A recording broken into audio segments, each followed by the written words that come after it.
The rain had turned the road into a river of clay, and the man who limped into Thornbury at dusk looked like something the road had chewed and spat out. His coat, which might once have been good, hung black and heavy with water. One boot had split at the seam. Mud had climbed to his knees and dried there in a second skin. He carried nothing. No bag, no stick, no coin that anyone could see, and the village, gathered under the eaves of the market cross to watch the storm, decided in one breath what he was. A beggar, a vagrant blown in from the turnpike. The sort of man a careful town moved its children away from. Margaret Ellison saw him from the window of her shop, where she had been pinning a hem by the last gray light, and pretending she could still see the stitches. She saw the way the others drew back. She saw the way the innkeeper stood in his lit doorway with his arms folded, and did not unfold them. And she saw the man stop in the middle of the square and simply stand there in the rain, swaying a little, as though he had used the last of himself to arrive, and had nothing left over for the question of what to do next. What the village did not know, and what Margaret did not know either, was that the man in the ruined coat had a name that would have emptied that square in an instant if he had chosen to speak it. He did not choose to speak it. That was the whole of his purpose in coming. You have perhaps stood at a window once and watched someone the world had already judged, and felt the small cowardice of staying warm behind the glass. Stay with me. This is a story about the woman who opened the door. Margaret set down her pins. She was 26, and she had learned that hesitation was a thing you could not afford past a certain age, because hesitation was how the good moments walked past you, and did not come back. She took the bread from her own table, the half-loaf that was meant to be her supper and her breakfast both, and she wrapped her shawl over her head, and went out into the weather. The rain hit her like a slap. She crossed the square with the loaf held against her chest, and the whole village watched her do it, and she felt their watching as a pressure on her back. She stopped in front of the stranger. Up close, he was younger than the stoop of his shoulders had suggested, perhaps 35, with 3 days of dark beard and eyes the color of wet slate. And those eyes came up to her face with a wariness that told her he was braced to be driven off. "You will catch your death standing there," she said. "Come inside. I have a fire and a chair, and this is yours." She held out the bread. For a long moment, he did not move. Something crossed his face that she could not read, something that was almost anger and almost grief, and was neither. Then he took the loaf in 2 hands, carefully, the way a man takes a thing he has decided not to drop. And he inclined his head, and the gesture had in it a courtesy so exact and so out of place that she noticed it, and then told herself she had imagined it. "Thornbury has better manners than I was led to expect," he said. His voice was the second thing that did not fit. It was low and level, and entirely without the flattened vowels of the road. Margaret filed both things away, the courtesy and the voice, in the place where she kept the things about people that did not add up, and she led him across the square to the yellow square of her window, while the village muttered behind them. The shop was small, and it was warm, and it smelled of tallow and wool, and the particular dry sweetness of cut cloth. Margaret's father had built the trade, and Margaret had inherited it along with his debts, and she kept it alive the way one keeps a fire in a wind, by never once looking away from it. She sat the stranger in the good chair by the hearth, the one her father had sat in, and she hung his ruined coat on the peg where it dripped a slow dark stain onto the flags, and she cut the bread and put it before him with the last of the cheese, and did not watch him eat, because she understood that a hungry man is entitled to his hunger without an audience. He ate slowly. That was the third thing. A starving man tears. This man broke the bread into pieces and ate them one at a time, and Margaret, fretting a needle at the counter with her back half turned, understood that she was in the presence of a discipline that hunger had not been able to touch, and she did not know what to make of it. And so she made nothing of it, and worked her seam. The rain went on against the small panes. She had counted those panes 1,000 times in the years she had run the shop alone. 12 of them. 4 cracked and mended with strips of gummed paper because glass cost more than she could spare, and she counted them again now, to keep her hands from the strange awareness of a man at her fire. Her father had sat in that chair every evening of her childhood, with his spectacles slid down his nose and his big shears in his lap. And when he died, the chair had stayed empty for 2 winters because she could not bear to sit in it, and could not bear to sell it, either. Now a stranger filled it, and the strangeness of that was almost more than the strangeness of the man himself. She had learned the shop from her father the way other girls learned their catechism, by repetition, until the knowing lived below thought. She knew the weight of good wool by the drape of it over 2 fingers. She knew which of the farmers' wives would pay in the spring and which would need to be pressed for it in the autumn, and how to press them without shaming them. Because a shamed customer is a customer who takes her trade to the next village and tells her cousins to do the same. She knew the exact price of every yard on her shelves, and the exact sum of what she owed, and the second number was larger than the first, and she carried both in her head at all times the way a sailor carries the shape of a coast he must not run aground upon. Her father's debts had come to light within a month of his burial, laid out in a solicitor's cramped hand, sums borrowed against the stock, against the lease, against the very shears in the drawer, borrowed to keep the shop open through 3 bad seasons and never spoken of, because he had believed he would clear them before he died, and had been wrong about the year of his death by a decade. The man who had been courting her, a corn factor's son with soft hands and a good coat, had read the same solicitor's letter she had, and had grown thoughtful and had stopped calling. She did not blame him precisely. She had simply learned from him the exact market value of a woman with a trade and a burden, and it was low, and she had decided after that to trade with the world on her own account, and to expect nothing from it that she had not earned with her own needle. So she worked her seam, and the man ate his bread, 1 piece at a time, and neither of them spoke, for a long while, and the silence was not uncomfortable, which surprised her, because she had grown used to a silence that ached.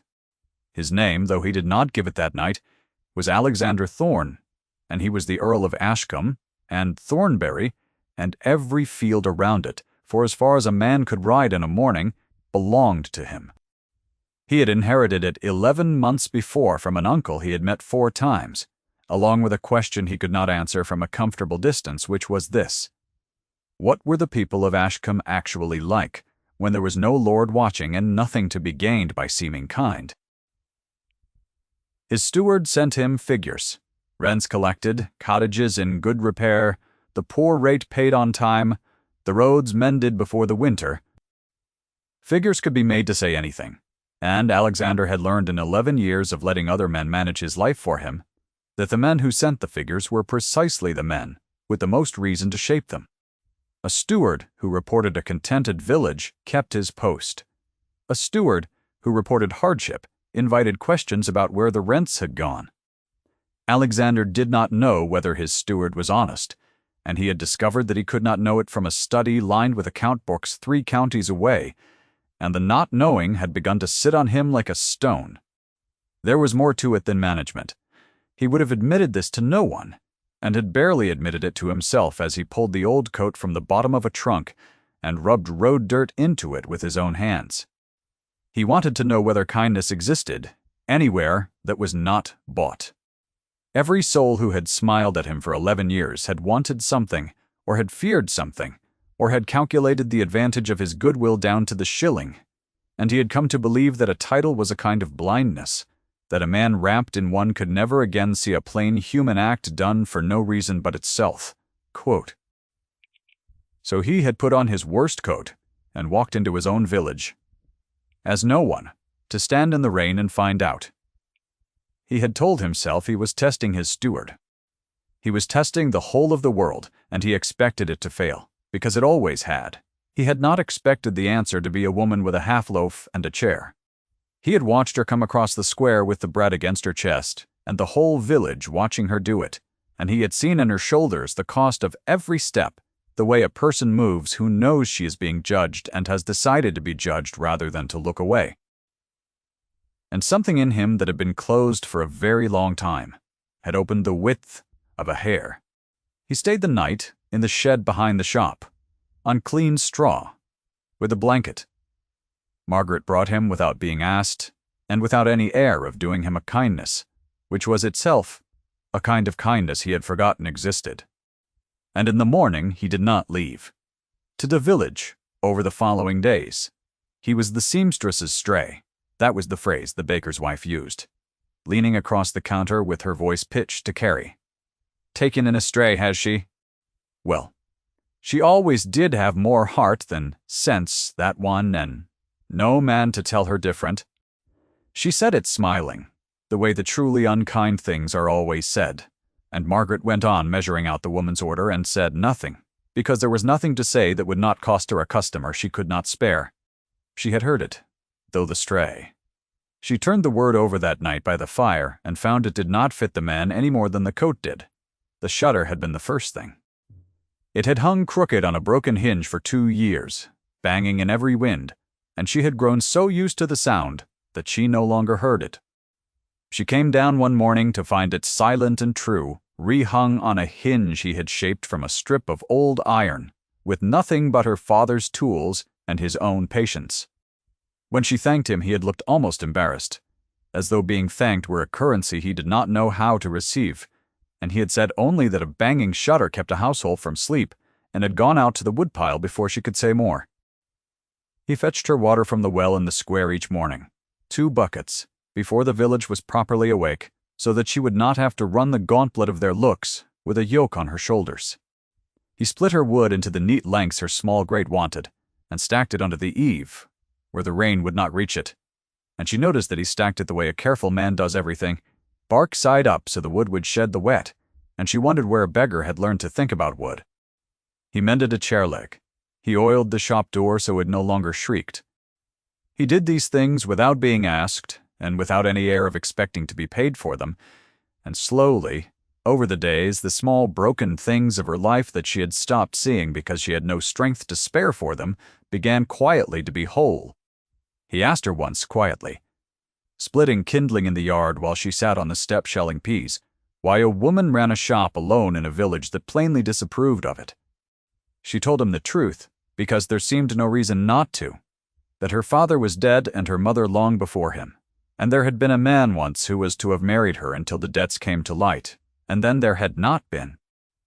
She said it plainly, without asking for pity, snapping the pods as she spoke. "He did the sum," she said, "and the sum came out against me. I do not fault a man for arithmetic." "I fault him," Alexander said, and brought the axe down, and did not look up. A man who can be argued out of you by a ledger was never worth the argument. She had no answer to that. She looked at the top of his dark head bent over the wood, and felt the peas go still in her hands, and after a moment she made herself begin again, because a woman who let such sentences settle in her was a woman preparing herself for a fall. The witnessing came on a gray Tuesday, though Alexander never told her he had seen it. The Hobbs child, the youngest of the family who took the poor relief and were despised for it, had come to the shop door, white and shaking because his mother had sent him to ask, in front of anyone who might hear, whether the seamstress would take a penny a week against a shift for his sister. The eldest girl having grown out of everything and gone to service with nothing decent to wear. The boy could barely get the words out. Margaret had seen Alexander go still by the hearth. She had not thought about him. She had knelt to the child's height and told him, in a voice pitched so the 2 farmers' wives at the counter could not quite hear it, and gossip on it, that she had a length of good gray stuff put by that was too short to sell, and would be spoiled if it were not used, and that his sister might have it made up for nothing, and that he was to tell his mother it was the seamstress who was in the child's debt for taking the awkward remnant off her hands. She had made a gift into a favor the family did him, so that no one need feel the shame of charity, and she had done it without once looking to see whether anyone approved. Alexander, in the chair by the fire, had watched a woman he believed had nothing invent a way to give away what little she had while sparing the pride of the receiver, and he had understood, in that moment fully and finally, that he had found in Thornbury the one thing his title had told him did not exist. He said nothing. He bent back to the strap he was mending. His hands, though, were not entirely steady on the awl, and Margaret, rising from the child, caught the small tremor of them, and did not know its cause. He preferred a woman with a dowry to a woman with a trade, she said, snipping a thread. I have decided I prefer the trade. Alexander said nothing to that. She saw his jaw set, though, a small, hard motion, and she wondered at it, and then a customer came in, and the moment folded itself away. There came an afternoon when the light was good, and the shop was empty, and he was sitting in her father's chair mending the strap of the shed door with an awl, and Margaret found she had stopped stitching and was simply watching his hands. They were not a beggar's hands. She had noticed it the first night, and unnoticed it a dozen times since. But the good light would not let her unnotice it now. The nails were broken, and the knuckles were scraped, but the hands themselves were long and sure, and there was a pale band on the smallest finger of the left, where a ring had sat for years and sat no longer. He felt her looking. He always seemed to know exactly where she was in the room, which he had also noticed and also filed away, the way a man tracks the one warm thing in a cold house. He looked up, and for a moment neither of them looked away, and the fire ticked, and the whole small, warm room seemed to hold its breath around the two of them. She was aware, all at once, and against her will, of the exact distance between his chair and her stool, of the heat of him at that distance, of the way the good light caught the gray of his eyes and turned them almost silver. Her pulse had done something it had no business doing. She felt it in her throat, in her wrists, in the thin skin at her temple. A quick, uneven knocking that had nothing to do with the work in her lap. She had thought herself past this. She had told herself at 23 that the door on that particular room had closed, and she had been almost glad of it, because a woman who does not want cannot be refused. And here was her own foolish blood telling her the door had never been closed at all, only waiting. And she did not thank it for the news. He set down the awl. He did not look away, and neither did she. And some slow gravity in the small room drew the space between them closer, without either of them seeming to move.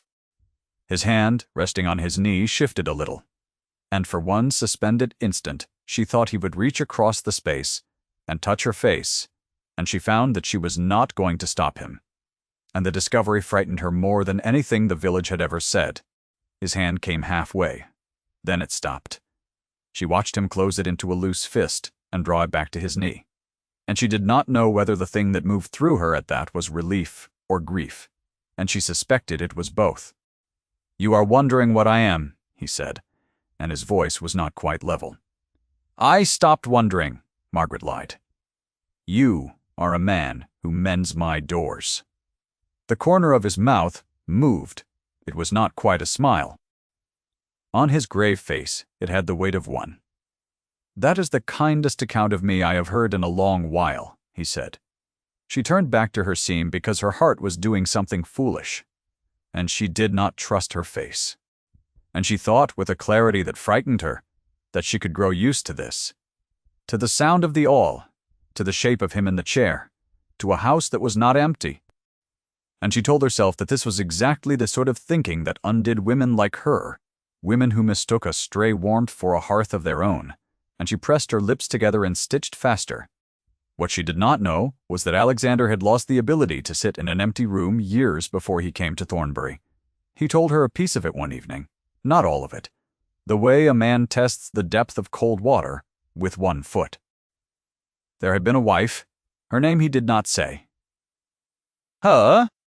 She had died in a fever that better care might have turned, and the better care had been 3 days hard riding away, and he had been 3 days hard riding away with her, because he had believed, on the advice of men he trusted, that the country air would mend her faster than the town. He had chosen the wrong counsel and the wrong road, and she had died of his choosing, or so he had told himself every night since, and he had learned to be a man who did not choose, who let stewards and solicitors and the machinery of his position choose for him, because a man who does not choose cannot choose wrongly. He did not tell Margaret his wife's name. He did not tell her his own. He told her the shape of the grief, though sitting in her father's chair, with the fire low and his elbows on his knees and his hands loose between them, speaking to the flames rather than to her. And Margaret listened, without reaching for him. which was the one thing that let him say it. She had learned that much from her own mourning, that a grief handled too soon closes over the hand like water, and that the kindest thing is often to sit near and be still and let the others say the thing into the quiet.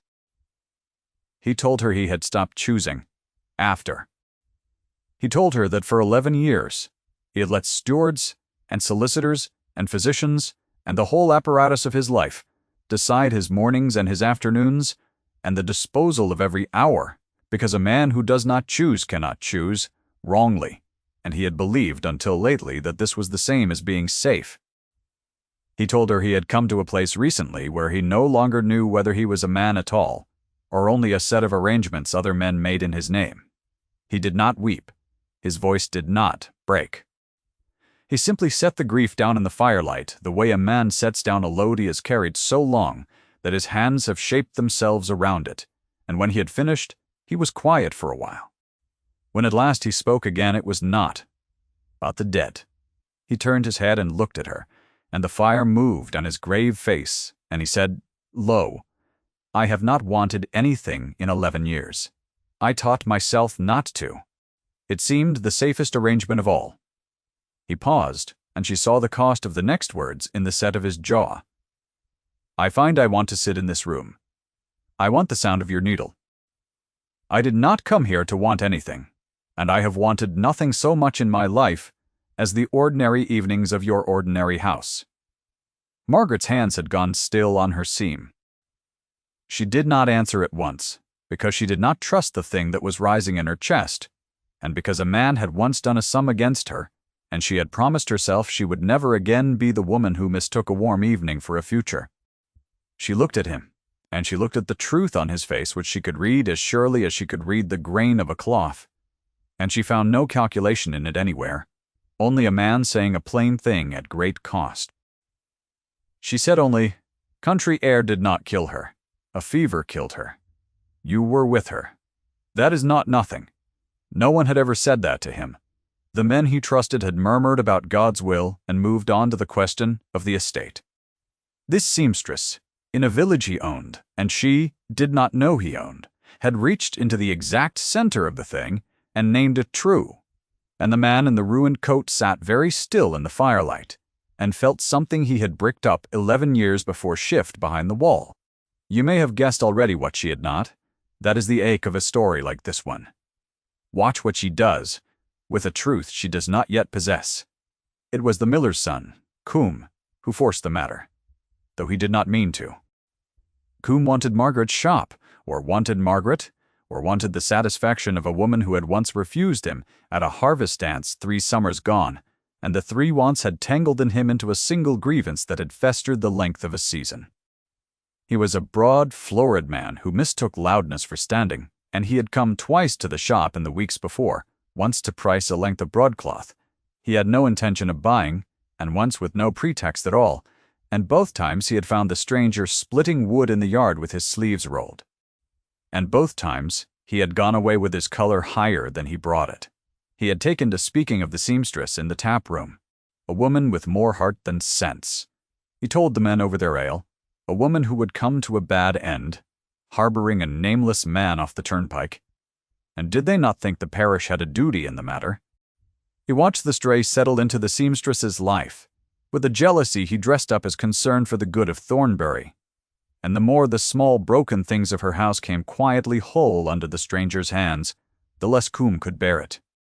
One market day, with the square full and the light hard and clear, after a week of rain he planted himself in front of her door and made his concern public.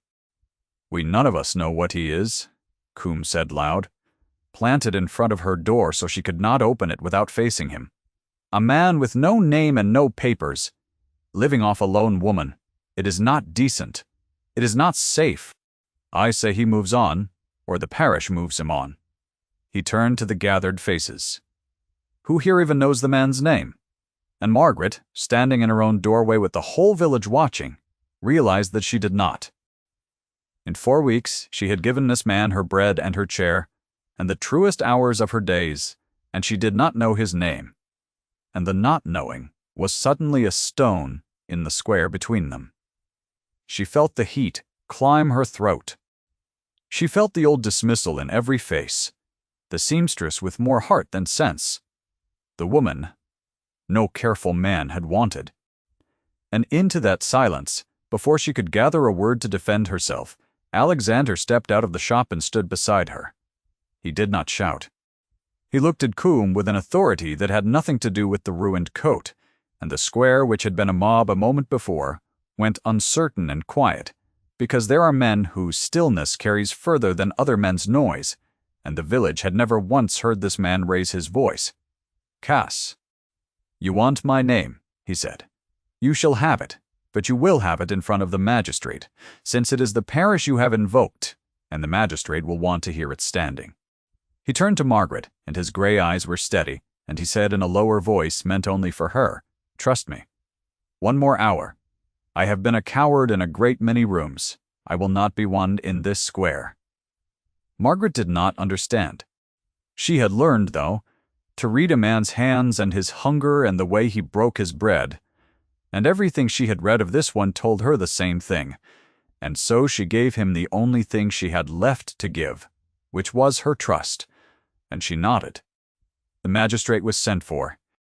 He was Sir Henry Vale, and he came grumbling from his dinner, expecting a drunkard or a debt, and the square had swollen now with every soul in Thornbury who could walk, because word of a reckoning travels faster than any other word. Coombe stood puffed with his grievance. Margaret stood at her own door, with her chin up and her hands cold. And the stranger in the ruined coat waited in the center of it all with a calm that should have warned them. Sir Henry pushed through the crowd, saw the beggar, opened his mouth to be short with him, and then looked at the man's face, and stopped. The color went out of the magistrate's own face. He looked again, as a man looks who cannot trust his eyes, and then Sir Henry Vale, who had not bowed to anyone in Thornbury in 30 years, took off his hat. "My lord," he said, "forgive me, I did not know you had come." The square did not understand at first. The words were too far outside anything it expected. Coombe laughed. One short ugly bark, and said, "My lord, that? He is a vagrant. Sir Henry, he is nothing but a." And then he saw the magistrate's face, and the laugh died in his throat. Alexander looked at the crowd that had named him beggar and stray and not decent and not safe. He looked at the innkeeper who had folded his arms in his lit doorway. He looked last and longest at Margaret, who was staring at him with a dawning that was half wonder and half something that looked terribly like the beginning of a loss. Then he said the words, "Not a speech." He had promised himself no speech. "I am Ashcombe. This is my village." And she was its only Christian soul. The square broke into a sound like wind through a hall. Ashcombe, the Earl, the name that owned the ground they stood on, the roofs over their heads, the very stones of the market cross. Hats came off in a ragged wave. Coombe went the grey of old ash and stepped back and back until the crowd swallowed him. Sir Henry was bowing and speaking of hospitality and horror in the same breath. Alexander was not listening to any of it. He had crossed the small space to Margaret, and he was looking down at her, and she was looking up at him, with her face gone white, and the whole village had ceased to exist. For both of them. "You knew," she said. It was not quite an accusation. "You knew the whole time who you were, and you let me go on." She stopped. She was thinking, he saw, of the bread that had been her only supper, of the shed and the straw, of the chair of a wealthy man taking the charity of a woman who had almost nothing. Her cheeks flamed. "You let me pity you." "No," Alexander said, and his voice was not level now. "You did not pity me. Pity would have thrown a coin and shut the door. You gave me your supper and your father's chair, and you told me my wife did not die of my choosing. No one on this earth has given me as much as you, gave a man you believed was nothing." He drew a breath. "I came here to learn what my people were when no one was watching.